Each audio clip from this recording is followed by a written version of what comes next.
Hello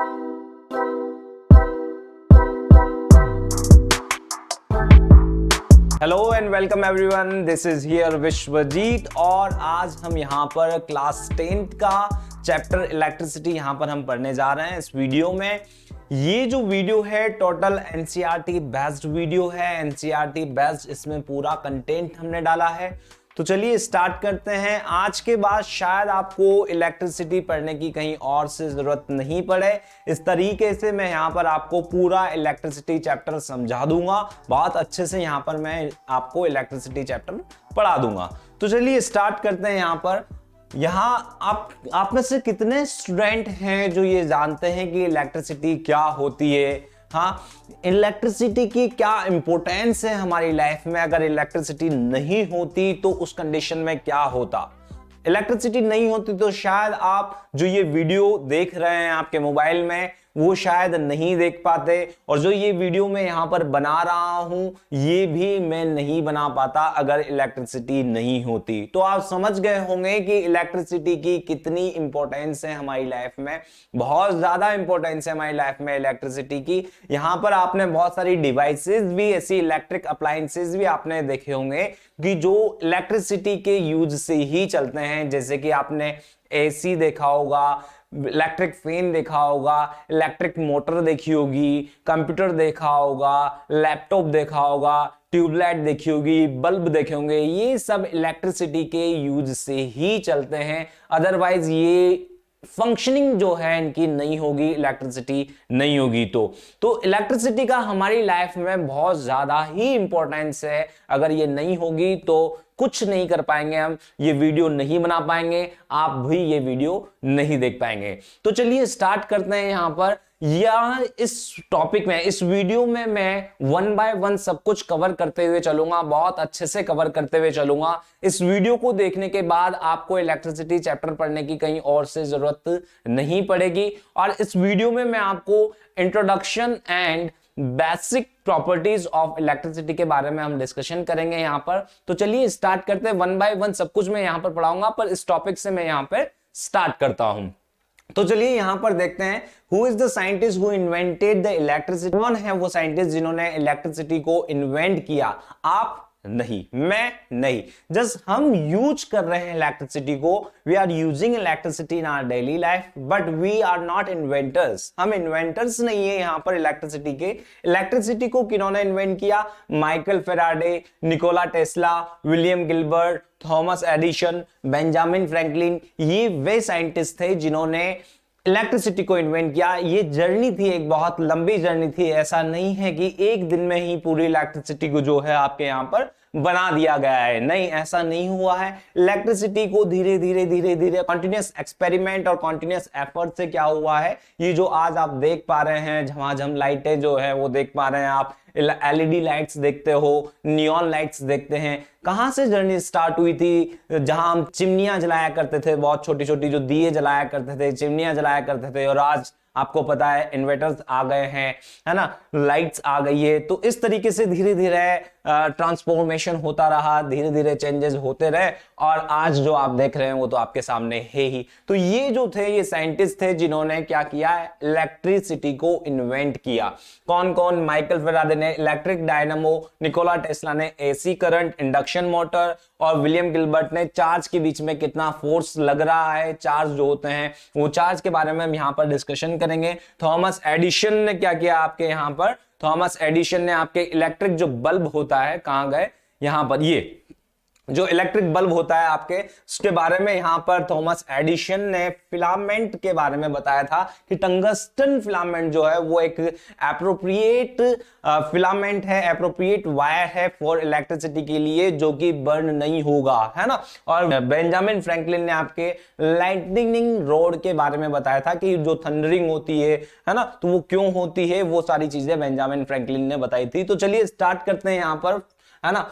electricity के बारे में ये आपने देखा होगा, ये जनरल फिनोमिनाज आपने देखे होंगे, ये भी आपने प्रैक्टिकल लाइफ में अपने देखा होगा। यहाँ पर प्रैक्टिकल लाइफ में आपने देखा होगा ये थंडरिंग हो रही है, रेनी डेज जो होते हैं, बारिश के दिनों में आपने थंडरिंग देखी होगी। थंडरिंग में क्या होता है कि आपने देखा होगा इस तरीके से बिजली कड़कती है, आवाज साउंड प्रोड्यूस होता है और इस तरीके से एकदम से चमकता है ना। और ये भी आपने ट्रांसफॉर्मर्स में देखा होगा, जिसे हम डीपी बोलते हैं। ट्रांसमिशन लाइन जा रही होती है, हमारे घर के बाहर से ट्रांसमिशन लाइन जा रही होती है, तो कई बार आपने इस तरीके की आग निकलती हुई देखी होगी, ऐसे फायर निकल जाती है एकदम से, है ना। तो ये भी आपने देखा होगा। ये हम सारी चीजें वन बाय वन इस लेक्चर में, इस वीडियो में पूरा वन बाय वन देखेंगे, तो आपको घबराने की कतई जरूरत नहीं है। तो चलिए स्टार्ट करते हैं यहाँ पर इंट्रोडक्शन से। Introduction of electricity. इलेक्ट्रिसिटी का जो मेन सोर्स होता है वो क्या होता है, आपके चार्ज जो है आपके यहाँ पर इलेक्ट्रिसिटी का मेन सोर्स होता है। अब ये चार्ज होता क्या है, पहली चीज ये है कि ये चार्ज होता क्या है, हम यहाँ पर डिस्कशन कर लेते हैं। चार्ज जो होता है आपके प्रोटॉन और इलेक्ट्रॉन को ही आपके यहाँ पर चार्ज बोलते हैं। प्रोटॉन और इलेक्ट्रॉन को ही हम क्या बोलेंगे, चार्ज बोलेंगे। अब मैं पहले आपको चार्ज के बारे में बता देता हूं। यहाँ पर ये चार्ज होता क्या है, समझना इस चीज को। यहां पर ये जो स्ट्रक्चर ऑफ एटम है ना, स्ट्रक्चर ऑफ एटम है यहां पर, और यहां क्या है आपके, ये बीच में क्या है आपके, ये न्यूक्लियस है, न्यूक्लियस है यहां पर। अब इस न्यूक्लियस में क्या होता है आपके, आपको पता है कि जितने भी मैटर्स है इस यूनिवर्स में, ये सब एटम्स और मॉलिक्यूल से ही मिलकर बने होते हैं। एटम, मॉलिक्यूल और मैटर्स, तो जितना भी सब कुछ है इस यूनिवर्स में वो सब कुछ मैटर है, और जो बेसिक यूनिट है इसकी एटम से। और एटम किन से मिलकर बने होते हैं आपके, एटम प्रोटॉन, न्यूट्रॉन और इलेक्ट्रॉन से मिलकर बने होते हैं। अब यहां जो बीच में बिल्कुल मिड वाला जो पोर्शन होता है, बहुत छोटा वाला होता है, बहुत छोटा होता है, तो ये आपके क्या होता है, न्यूक्लियस बोलते हैं इसको, ये न्यूक्लियस होता है। यहां पर नंबर, यहां कुछ प्रोटॉन्स भी होते हैं और कुछ न्यूट्रॉन होते हैं, है ना। और बाकी जो इलेक्ट्रॉन्स हैं, ये इलेक्ट्रॉन्स इस न्यूक्लियस के चारों तरफ ऑर्बिटिंग कर रहे होते हैं, घूम रहे होते हैं। और यहां पर होता क्या है, हर एटम में आपके यहां पर number of electron equal to the number of proton होते हैं। जितने नंबर ऑफ इलेक्ट्रॉन्स होंगे एक एटम के अंदर, उतने ही नंबर ऑफ प्रोटॉन्स होते हैं आपके। समझ में आ रहा है क्या बोल रहा हूं मैं, दोबारा से बोल देता हूं। जितने नंबर ऑफ इलेक्ट्रॉन्स होंगे उतने ही नंबर ऑफ प्रोटॉन्स होते हैं आपके एक एटम के अंदर, है ना। इस वजह से क्या होता है आपके कि दोनों नंबर इक्वल है, आपके प्रोटॉन का नंबर इक्वल है, इलेक्ट्रॉन का नंबर इक्वल है। तो इस कंडीशन में क्या होता है कि इलेक्ट्रॉन के पास तो होता है नेगेटिव चार्ज और प्रोटॉन के पास होता है पॉजिटिव चार्ज। एक प्रोटॉन और एक इलेक्ट्रॉन बॉन्ड बनाकर या फिर मिलकर न्यूट्रल हो जाते हैं, न्यूट्रल हो जाता है, समझ रहा है। तो यहां जितने भी नंबर ऑफ इलेक्ट्रॉन है और जितने भी नंबर ऑफ प्रोटॉन है, दोनों की, इसके पास नेगेटिव चार्ज है इलेक्ट्रॉन के पास, प्रोटॉन के पास पॉजिटिव चार्ज है, तो दोनों मिलकर इस एटम को क्या बोल कर देंगे, न्यूट्रल कर देंगे। और हम इसे क्या बोलेंगे, इलेक्ट्रिकली न्यूट्रल एटम। क्या बोलेंगे, इलेक्ट्रिकली न्यूट्रल एटम बोलेंगे, बॉडी भी बोल सकते हैं इसे। अब क्या होता है कि यहां सपोज दैट कि मैं एक इलेक्ट्रॉन को कैसे भी करके रबिंग एक्शन द्वारा या इसे हीट देकर या किसी भी चीज से एनर्जी देकर मैं इस इलेक्ट्रॉन को जंप करवा देता हूं, बाहर की तरफ निकल के आ जाता है। अब जब ये इलेक्ट्रॉन बाहर निकल के आ जाएगा तो उस कंडीशन में होगा क्या कि मान लीजिए आपके यहां पर 10 प्रोटॉन थे इस एटम के अंदर और 10 ही इलेक्ट्रॉन थे। समझ में आ रहा है कि नंबर ऑफ, मान लीजिए कि नंबर ऑफ प्रोटॉन आपके इस एटम के अंदर 10 है और नंबर ऑफ इलेक्ट्रॉन भी आपके इस एटम के अंदर कितने हैं, 10 है। अब एक इलेक्ट्रॉन जंप करके जब बाहर निकल जाता है तो उस कंडीशन में आपके नंबर ऑफ प्रोटॉन तो हो जाएंगे 10, क्योंकि बाहर से तो हम कहीं ले नहीं रहे हैं, और नंबर ऑफ इलेक्ट्रॉन्स आपके कितने हो जाएंगे, 9। समझ में आ रहा है। तो 9 इलेक्ट्रॉन तो 9 प्रोटॉन से बॉन्ड बनाकर या कुछ भी होकर न्यूट्रलाइज हो जाएंगे, नलीफाई हो जाएंगे।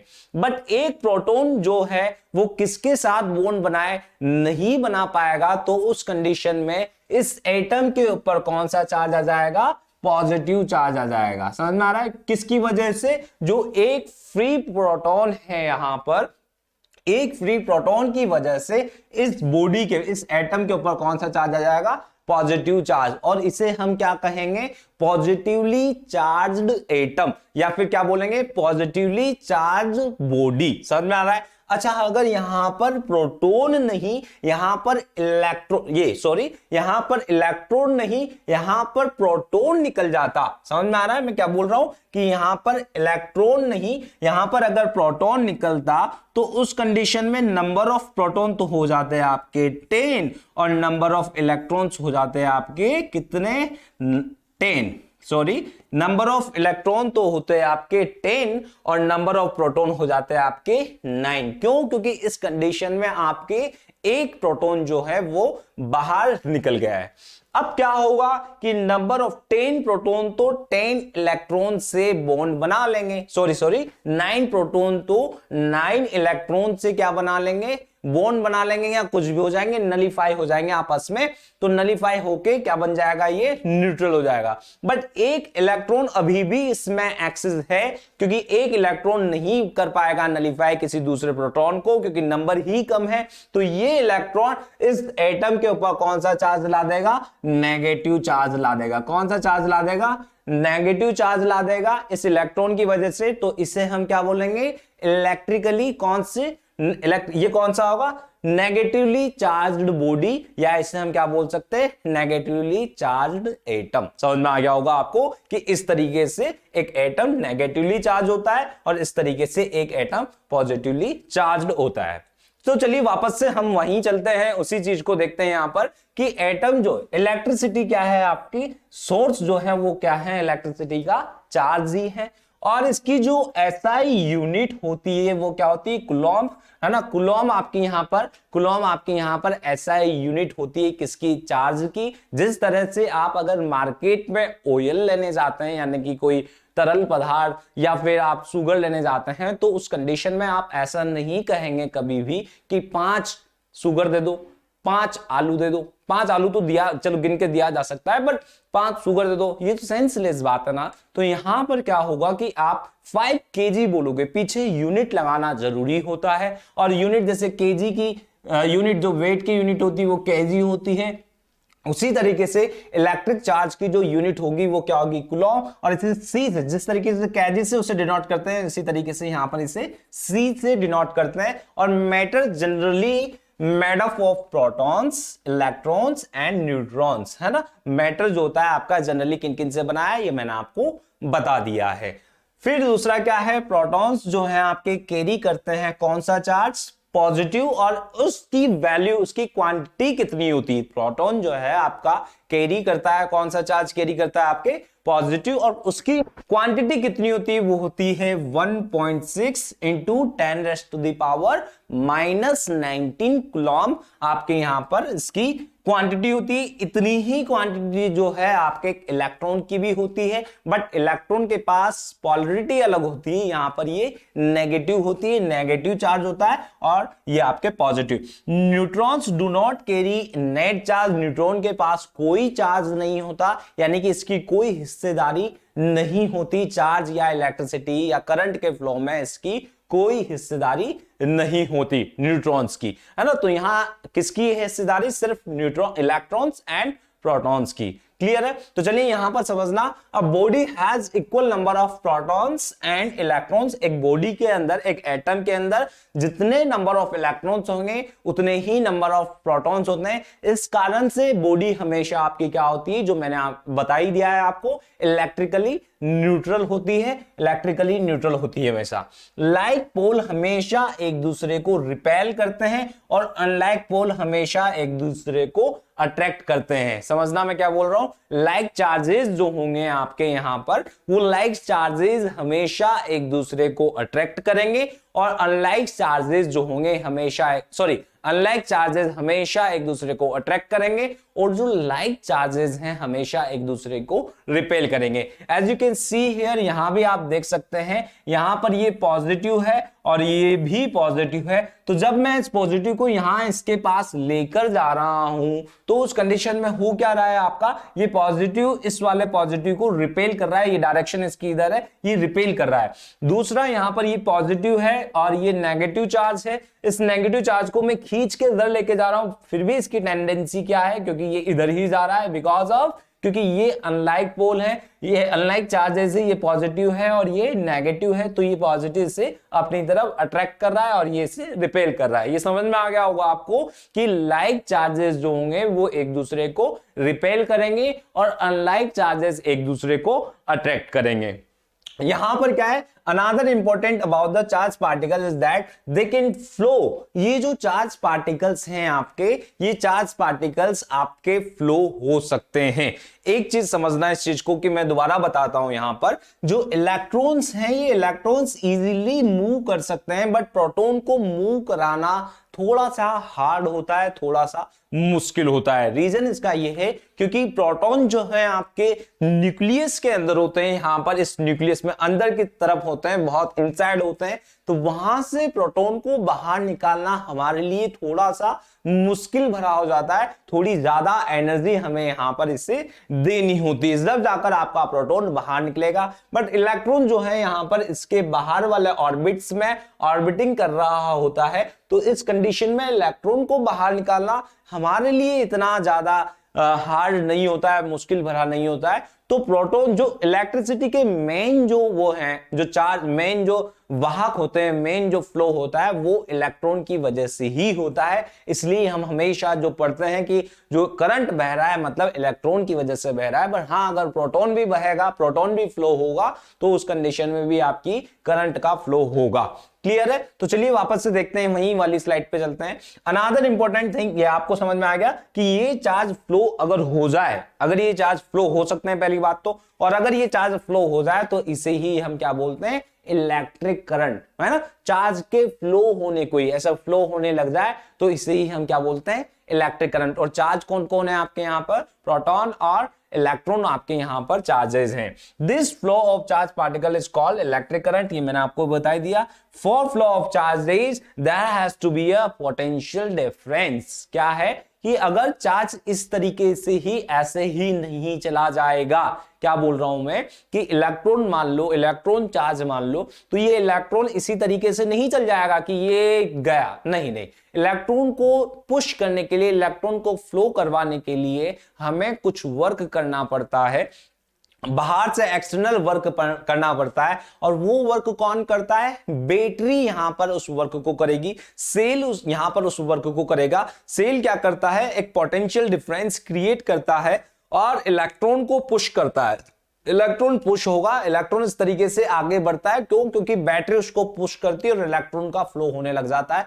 तो वो जो बैटरी पुश कर रही है उसे ही हम पोटेंशियल बोलेंगे, पोटेंशियल डिफरेंस बोलेंगे। यहां पर हम इसको बहुत अच्छे से पढ़ेंगे, बहुत अच्छे से समझेंगे। तो चलिए स्टार्ट करते हैं। यहां पर दूसरी चीज देखते हैं, यहां पर क्या चीज है, यहां पर चार्ज्ड एटम के बारे में डिस्कशन करते हैं। चार्ज्ड एटम क्या होता है, मैंने आपको चार्ज एटम के बारे में पूरा चीज बता दी है कि पॉजिटिवली चार्ज हो जाता है, नेगेटिवली चार्ज हो जाता है, प्रोटॉन नंबर ऑफ प्रोटॉन बराबर होते हैं नंबर ऑफ इलेक्ट्रॉन्स के। अब यहां पर क्या हो रहा है इस कंडीशन में कि यहां पर ये जो बंदा है ये क्या कर रहा है, इस तरीके से अपने जो हेड्स हैं, जो अपना हेड है, यहां पर इन बालों से इसे रब कर रहा है बलून को। अब बलून को रब करने से होगा क्या, बलून को रब करने से क्या होगा कि मान लीजिए यहां पर ये एक एटम है और यहां पर एक ये कोई दूसरा एटम है, ये एक दूसरे में रब कर रहे हैं, रब हो रहे हैं, ऐसे घिस रहे हैं एक दूसरे से। तो घिसने से क्या होगा यहां पर आपके कि यहां पर इस तरीके से घिसने से क्या होगा कि यहां पर मान लीजिए आपके नंबर ऑफ प्रोटॉन्स जो हैं वो कुछ हैं, यहां पर कुछ प्रोटॉन हैं और कुछ इलेक्ट्रॉन है, 3 बना देता हूं दोनों तरफ। और इधर भी कितने हैं आपके नंबर, प्रोटॉन कितने, 3, और यहां पर इलेक्ट्रॉन भी आपके कितने हैं, 3। अब रब करने से क्या होगा कि जैसे ही ये रब करने से एक इलेक्ट्रॉन इसमें से निकलकर कहां आ जाएगा, इस वाले में आ जाएगा। समझ में आ रहा है, एक इलेक्ट्रॉन यहां से निकलकर यहां आ जाएगा, तो यहां तो हो गई इलेक्ट्रॉन की डिफिशियंसी, है ना, इलेक्ट्रॉन की कमी हो गई, यहां पर एक इलेक्ट्रॉन बाहर निकल के इधर आ गया, तो ये क्या होगा, इससे तुम्हारे यहां पर ये तो हो जाएगा आपका नेगेटिवली चार्ज बॉडी, और ये कौन सी हो जाएगी आपकी पॉजिटिवली चार्ज बॉडी। समझ में आ गया क्या कहा मैंने? ये जैसे ही रब करेंगे तो रब करने से इलेक्ट्रॉन यहां से जंप करके इस वाले में आ गया है। अब ये नेगेटिवली चार्ज बॉडी हो गई या पॉजिटिवली चार्ज बॉडी की, हाँ इन्हें दूर दूर जरूर रखना है अब, है ना, ये दूर दूर होने चाहिए। अब ऐसा नहीं है, क्योंकि अगर टच ही रहेगा तो ये वापस से नलिफाई हो जाएंगे, वापस से पॉजिटिव नेगेटिव मिलकर न्यूट्रल कर देंगे। समझ में आ रहा है? तो इसी तरह से जब इस बलून को यहां पर रब किया जाता है, तो मान लीजिए बलून को रब करने से क्या होगा, आपके बलून को रब करने से इसके पास तो यहां पर मान लीजिए पॉजिटिव आ जाता है, तो इस बलून पर कौन सा चार्ज आ जाएगा, नेगेटिव चार्ज आ जाएगा। पॉजिटिव नेगेटिव मैंने आपको पहले ही बताया कि यहां पर अनलाइक पोल हमेशा अट्रैक्ट करते हैं, और यहां पर अट्रैक्ट करेंगे तो क्या होगा, ये बलून जो है इन हेयर्स को जो है ये ऊपर की तरफ, ऐसे बलून को जब ऊपर लेके जाएंगे तो ये पॉजिटिव को अपनी तरफ अट्रैक्ट करेंगे। इसका से जो हेयर हैं ये ऊपर की तरफ जा रहे हैं, इस बलून के साथ ऊपर जा रहे हैं। समझ में आ गया होगा आपको फिनोमिना कि हो क्या रहा है ना। आपने बर्थडे पार्टीज में गए होंगे तो बलून को रब करके ऐसे दीवार पे चिपकाया जरूर होगा, किया होगा आपने। कॉम जो होता है, कॉम क्या होगा, कंघा किया होगा आपने। तो लड़कियों के ज्यादा ऐसा होता है कि बाल जो होते हैं वो लंबे होते हैं, और मान लो आपने ऑयल नहीं लगाया, तो उस कंडीशन में क्या होता है कि जैसे ही आप कॉम को ऐसे ऊपर लेके जाते हैं तो साथ में बाल ऊपर चले जाते हैं, है ना। तो वो जो हेयर्स आपके ऊपर गए हैं साथ में, उसका रीजन भी आपके क्या हुआ है, क्योंकि जैसे जैसे हम ऐसे ऐसे करते हैं, ऐसे ऐसे रब करते हैं, तो क्या हो जाती है आपकी जो बाल और जो कॉम है वो क्या हो जाते हैं, दोनों चार्ज्ड हो जाते हैं, और इसे हम स्टैटिक चार्ज बोलते हैं। स्टैटिक चार्ज के बारे में भी हम यहां पर पढ़ेंगे। जो पहली स्लाइड थी यहां पर आपको जो ये मैंने बताया था इस वाले में, ये जो थंडरिंग हो रही है और जो ये हो रहा है, इसका रीजन भी आपके यही है, यही रीजन है इसका। इसमें क्या हो रहा है आपके यहाँ पर थंडरिंग में, जब बारिश के रेनी डेज होते हैं, तो जब आंधियां चल रही होती है, तूफान स्टॉर्म्स आ रहे होते हैं, तूफान चल रहे होते हैं, तो उस कंडीशन में एयर के जो मॉलिक्यूल्स होते हैं वो आपस में इस तरीके से रब होते हैं। अब रब होने से होगा क्या कि आपकी जो एयर है वो एयर क्या हो जाती है, चार्ज्ड हो जाती है, चार्ज हो जाती है। इधर वाली एयर जब रब होंगे, मॉलिक्यूल्स रब होते हैं, एयर के मॉलिक्यूल्स जब रब होंगे तो उसमें क्या होता है, यहाँ पर ये मान लीजिए ये पॉजिटिवली चार्ज्ड हो गई है और यहाँ पर ये नेगेटिवली चार्ज्ड हो गया है। अब ये पॉजिटिवली चार्ज और ये नेगेटिवली चार्ज हो गया है। उस कंडीशन में क्या होगा कि जैसे ही जब ये पास में आते हैं, वापस से रिकंसाइल होते हैं, वापस से मिलेंगे, तो उस कंडीशन में क्या होगा आपके एक थंडर, एक चमक निकलती है और एक आवाज होती है ना। वही चमक क्या है, ये थंडर, ये बिजली का कड़कना, यही चमक है। ये इस तरीके से एयर के जो मॉलिक्यूल्स, डस्ट मॉलिक्यूल्स होते हैं, डस्ट पार्टिकल्स होते हैं, वो इस तरीके से क्या हो जाते हैं आपके चार्ज्ड हो जाते हैं, और जब वापस से रिकंसाइल होते हैं, मिलते हैं, तो इस कंडीशन में जो हमने एनर्जी दी थी, उनको रब करने पर जो एनर्जी लेकर जो इलेक्ट्रॉन दूसरी जंप होकर दूसरे एटम में गया था, वही वापस से जब इलेक्ट्रॉन वापस निकल के जाता है, तो उस कंडीशन में क्या होता है आपके, वो एनर्जी को रिलीज करता है, और वो एनर्जी जो है वो एनर्जी आपकी लाइट फॉर्म में बाहर निकलती है ना। तो ये लाइट फॉर्म वाली एनर्जी स्पार्क बनता है, आपके लाइट की फॉर्म में बाहर निकलता है। सेम एज इट इज यहां पर ट्रांसफॉर्मर और आपके ये जो ट्रांसमिशन लाइंस जारी होती हैं, इसके आसपास की जो एयर के मॉलिक्यूल्स होते हैं, डस्ट पार्टिकल्स होते हैं, ये भी इस इलेक्ट्रिसिटी से क्या हो जाते हैं, चार्ज्ड हो जाते हैं, चार्ज हो जाते हैं। और जब ये वापस से मिलते हैं तो इस तरीके से आग निकलती है, इस तरीके से फायर निकलती है। उसका रीजन भी यही है। आपने इलेक्ट्रिक प्लग को भी देखा होगा। इलेक्ट्रिक प्लग में जब आप किसी सॉकेट में कोई प्लग लगाते हैं तो कई बार वहां भी इस तरीके की आग बाहर निकलती है, क्योंकि वहां भी आपकी जो एयर होती है, जो प्लग के अंदर थोड़ी बहुत जो एयर रहती है, वो एयर के मॉलिक्यूल्स क्या हो जाते हैं, चार्ज्ड हो जाते हैं, चार्ज हो जाते हैं, और इस तरीके से फायर जो है वो बाहर निकलती है ना। तो समझ में आ गया होगा आपको कि ये क्यों हो रहा है, ऐसा किस लिए हुआ है। ये पोटेंशियल आपको समझ में आ गया होगा, ये एटम आपको समझ में आ गया होगा, ये आपको समझ में आ गया होगा। अब करते हैं हम बेसिक प्रॉपर्टीज ऑफ चार्ज के बारे में बात। बेसिक प्रॉपर्टीज क्या होती है ना। बेसिक जो प्रॉपर्टीज हैं आपकी चार्ज की, उनके बारे में हम यहां पर डिस्कशन करते हैं। यहां पर पहली चीज देखते हैं, एडिटिव ऑफ चार्जेस। चार्जेस को क्या किया जा सकता है, ऐड किया जा सकता है ना। चार्जेस जो हैं आपके वो ऐड हो सकते हैं। चार्ज आपको समझ में आ चुका है, प्रोटॉन और इलेक्ट्रॉन को ही हम यहां पर चार्ज बोल रहे हैं। इनकी क्वांटिटी कितनी है 1.6 इंटू 10⁻⁻19 कूलम आपके एक चार्ज के पास, एक इलेक्ट्रॉन के पास चार्ज होता है या एक प्रोटॉन के पास आपके चार्ज होता है। यहां पर एडिटिव ऑफ चार्जेस है ना, यहां क्या है, यहां पर आपके पहले तो हम डिस्कशन करेंगे ये वाला एडिटिविटी ऑफ चार्जेस। इसका मतलब ये है कि चार्जेस को क्या किया जा सकता है, ऐड किया जा सकता है, यानी कि सम अप किया जा सकता है, यानी कि जोड़ा जा सकता है। अब समझना यहां पर कि मान लीजिए मेरे पास ये एक चार्ज, ये एक एटम है, यहां पर बीच में कोई न्यूक्लियस है, इसके पास पॉजिटिव और यहां पर नेगेटिव है। अब क्या होता है कि जैसे ही मैं एक इलेक्ट्रॉन को रब करके या हीटअप करके किसी भी एक्शन के थ्रू क्या करता हूं, इस इलेक्ट्रॉन को बाहर निकाल देता हूं, है ना। ये इलेक्ट्रॉन को मैं कैसे भी करके एक इलेक्ट्रॉन को बाहर निकाल देता हूं, तो उस कंडीशन में क्या होगा, ऑटोमेटिक यहां पर प्रोटॉन्स के नंबर बढ़ जाएंगे, है ना। क्यों? क्योंकि यहां पर नंबर ऑफ प्रोटॉन और नंबर ऑफ इलेक्ट्रॉन तो दोनों इक्वल है। अब दोनों इक्वल है तो उस कंडीशन में क्या होगा कि आपका ये प्रोटॉन जो है वो बढ़ जाएंगे, नंबर बढ़ जाएंगे इलेक्ट्रॉन के रेस्पेक्ट में बढ़ेंगे, है ना। क्योंकि यहां पर ऐसा नहीं है कि हम बाहर से लेकर आ रहे हैं, ऐसा नहीं हो रहा है, रेस्पेक्ट में बढ़ रहे हैं। तो ये जो बॉडी होगी आपकी पॉजिटिवली चार्ज हो जाएगी। अब यहां से एक और इलेक्ट्रॉन बाहर निकाल दिया तो फिर से ये पॉजिटिवली चार्ज हो जाएगी, फिर एक और इलेक्ट्रॉन बाहर निकाल दिया तो फिर ये पॉजिटिवली चार्ज हो जाएगी, फिर एक और इलेक्ट्रॉन बाहर निकाल दिया तो फिर ये पॉजिटिवली चार्ज हो जाएगी। यानी कि हो क्या रहा है कि जितने नंबर ऑफ इलेक्ट्रॉन्स इस बॉडी से बाहर निकलेंगे, जितने नंबर ऑफ इलेक्ट्रॉन्स इस एटम से बाहर निकलेंगे, उतना ही ये चार्ज होता रहेगा, बढ़ता रहेगा चार्ज, है ना। अब मान लीजिए एक इलेक्ट्रॉन जब निकला था, है ना, तो एक इलेक्ट्रॉन निकला तो इसके ऊपर कितना चार्ज आ गया, मान लीजिए इसके ऊपर, इस बॉडी के ऊपर Q1 चार्ज आ गया। एक इलेक्ट्रॉन के निकलने से Q1 चार्ज आ गया।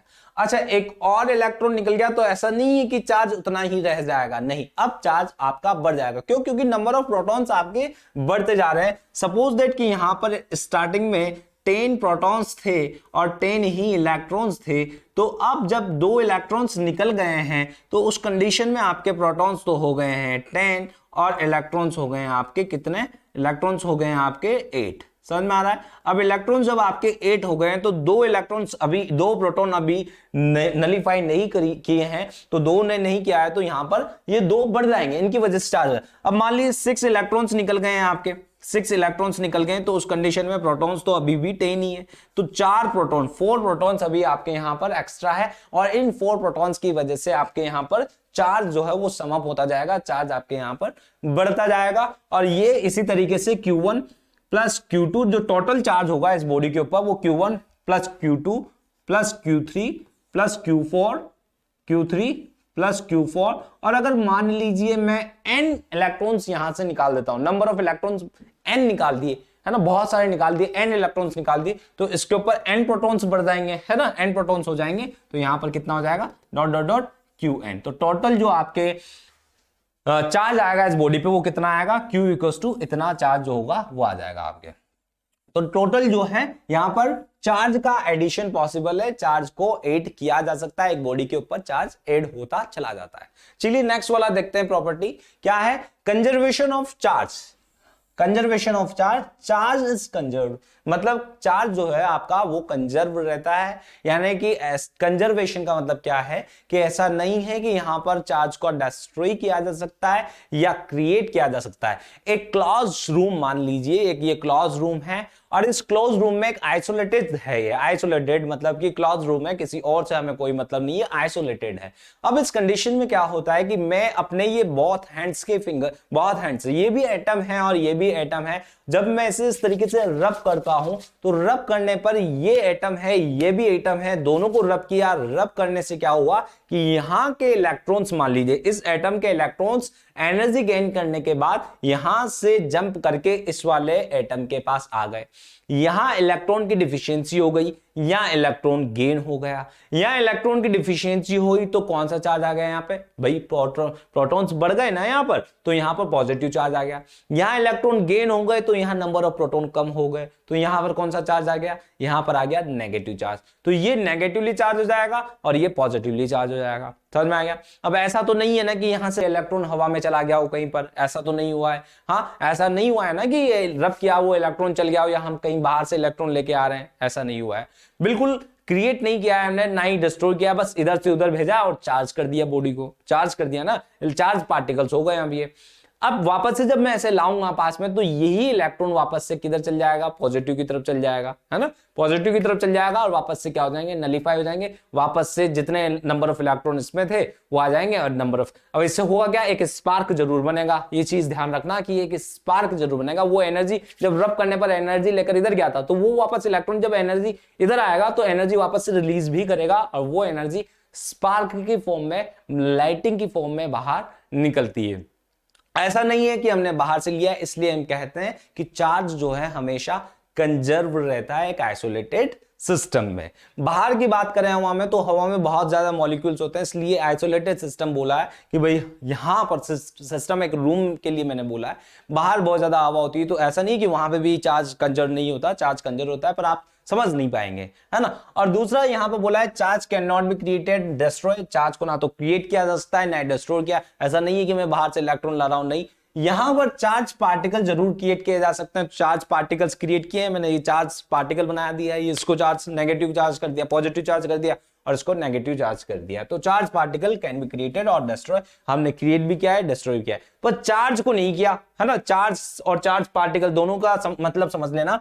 चार्ज के बारे में जब बात कर रहा हूं तो यहां पर इलेक्ट्रॉन और प्रोटॉन के बारे में बात कर रहा हूं, तो ना तो इलेक्ट्रॉन क्रिएट किया है मैंने, ना ही प्रोटॉन को मैंने क्रिएट किया है। हाँ, पर जब चार्ज पार्टिकल की बात कर रहा हूं तो इस कंडीशन में मैं इन एटम्स की बात कर रहा हूं, तो एटम तो क्रिएट किया है ना, ये चार्ज बना दिया है मैंने और इसको भी चार्ज बना दिया है। क्लियर है, तो इन दोनों का चीज समझना। क्वांटाइजेशन ऑफ चार्ज, चार्ज का क्वांटाइजेशन पॉसिबल होता है, चार्ज का क्वांटाइजेशन पॉसिबल होता है। इसका मतलब क्या है, इसका मतलब यहां पर आप समझना कि यहां पर क्वांटाइजेशन ऑफ चार्ज मतलब कि चार्ज का एक क्वांटा होता है। क्वांटा मतलब कि स्मॉलेस्ट क्वांटिटी होती है चार्ज की, है ना। हर इलेक्ट्रॉन प्रोटॉन के पास एक स्मॉलेस्ट क्वांटिटी होती है, वो कितनी होती है, 1.6 इंटू 10⁻⁻⁻⁹ कूलम एक चार्ज होता है एक इलेक्ट्रॉन के पास, या एक प्रोटॉन के पास कितना चार्ज होता है, 1.6 इंटू 10⁻⁻⁹ कूलम आपके चार्ज होता है।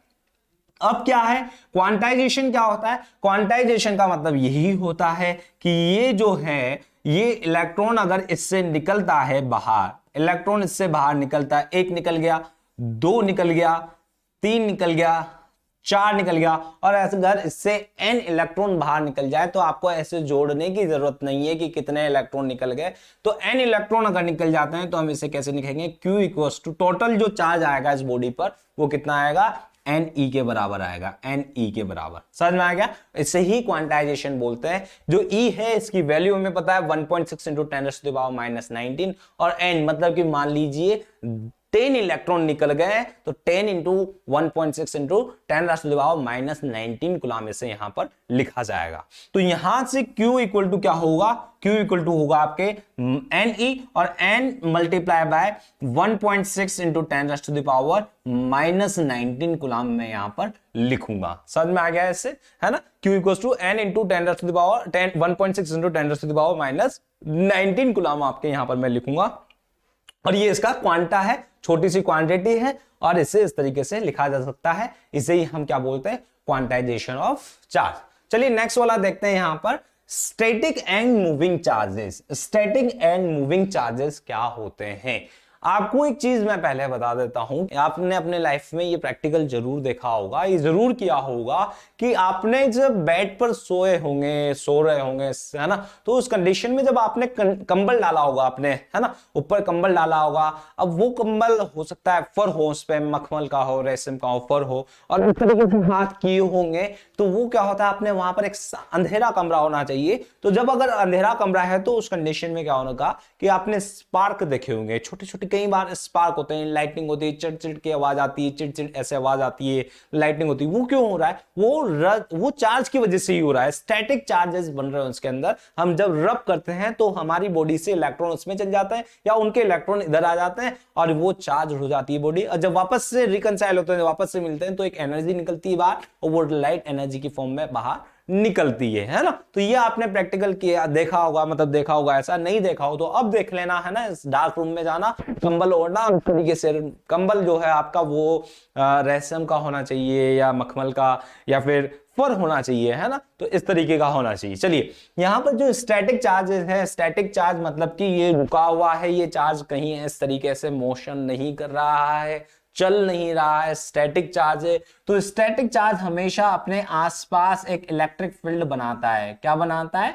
Electric field. हम पढ़ेंगे, इसको बहुत अच्छे से पढ़ेंगे कि इलेक्ट्रिक फील्ड से क्या होता है। तो बस इतना सा समझ लें कि जो स्टैटिक चार्ज होता है, जो रुका हुआ है ना। अब मान लीजिए इलेक्ट्रॉन मान लीजिए, या ये प्रोटॉन मान लीजिए, या कोई एटम मान लीजिए। अब ये चार्ज है तो इसके पास इस तरीके से जो ये रिपल्स बन रही है, ये इस तरीके से जो ये रिपल्स बन रही है, ये रिपल्स ही आपकी क्या है? इलेक्ट्रिक फील्ड है। तो ये अपने आसपास इस तरीके से इलेक्ट्रिक फील्ड बनाता है। और जब इस इलेक्ट्रिक फील्ड में हम किसी सेम चार्ज वाला, सेम मान लीजिए ये भी नेगेटिव है, तो यहां से इस नेगेटिव है ये इधर, तो इस नेगेटिव को जब मैं इधर लेके जाऊंगा तो मुझे इस इलेक्ट्रिक फील्ड के अगेंस्ट वर्क करना पड़ेगा। क्यों? क्योंकि ये इलेक्ट्रिक फील्ड इसे रिपेल करेगा, उस डायरेक्शन में रिपेल करेगा। तो मुझे क्या करना पड़ेगा? यहां से इसे इस तरीके से धक्का लगाना पड़ेगा, इस तरीके से पुश करना पड़ेगा। पुश करूंगा तभी ये यहां आकर इससे रिकंसाइल होगा, इससे मिलेगा, अदरवाइज नहीं मिलेगा। कौन रिपेल कर रहा है? ये इलेक्ट्रिक फील्ड। ये दिखेगा नहीं, आपको दिखेगा नहीं, पर यहां इसके आसपास इलेक्ट्रिक फील्ड होगा। यहां दूसरे में क्या है? Current moving charge. अगर यही चार्ज आपके मूव करने लग जाता है, यानी कि ऐसे घूमने लग जाता है, चलने लग जाता है, तो इसे हम क्या बोलते हैं? करंट बोलते हैं। जैसे कि यहां देखो आप, ये इलेक्ट्रॉन्स हैं, ये इलेक्ट्रॉन्स इस तरीके से मूव करने लग गए हैं, चलने लग गए हैं, इस तरीके से मूव कर रहे हैं। और ये अगर मूव करने लग जाए आपके, तो यही क्या कहलाएगा? आपका चार्ज, यानी कि यही आपका करंट होगा। जो आपने देखा होगा घरों में जो हमारे वायरिंग होती है, उस वायरिंग में जो वायर्स होते हैं, कॉपर वायर्स होते हैं, उन कॉपर वायर्स में से जो ट्यूबलाइट जल रही है, कुछ भी कर रही है, तो उनमें इलेक्ट्रॉन्स जो हैं वो फ्लो हो रहे होते हैं। तभी तो जब हम उनमें पकड़ लेते हैं गलती से, बेयर कंडक्टिंग है, बेयर होता है, जो सुपर इंसुलेटर नहीं हुआ होगा, तो क्या होता है? हमें एकदम से झटका लगता है, शॉक लगता है। वो उसका रीजन यही है क्योंकि उसमें चार्ज का फ्लो हो रहा होता है, और वो चार्ज हमारी जो बॉडी है वो भी क्या करती है? चार्ज का फ्लो कर देती है, और यहां से हमारी बॉडी से चार्ज का फ्लो होने लग जाता है और हमें शॉक लगता है, इलेक्ट्रिक शॉक लगता है। ठीक है, तो यहां तक ये जो इंट्रोडक्शन और बेसिक प्रॉपर्टीज ऑफ इलेक्ट्रिसिटी है, यहां तक हमने पढ़ लिया है। अब हम नेक्स्ट टॉपिक पर चलते हैं। आप